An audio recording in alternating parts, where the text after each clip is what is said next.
There's a saying in Alaska that any near-death experience that you survive is just a great story. And last night, Alaska proved that to us again. 100-mile-an-hour winds here in Palmer took out the wall of our main Palmer facility, as well as part of the roof during the night. The message is this is going to hold us back a little bit. I don't know how long it's going to take for us to fix this. We're guessing about 2 to 4 weeks to close this up and get the building heated. A lot of other things happened because this happened in our shop. Ryan is going to show you some videos, show you kind of the extent of the damage, what we plan to do to fix it. The main message is if you had an order that was due this week, we're going to be reaching out to you and telling you what our contingency plans are.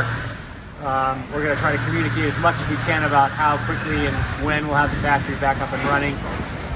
Again, no one got hurt, so it's going to be a great story, but today, we feel a little punched out today.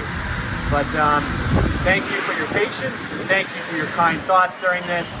We will survive, we will build it back, we will probably build it back better. See you out there, bye.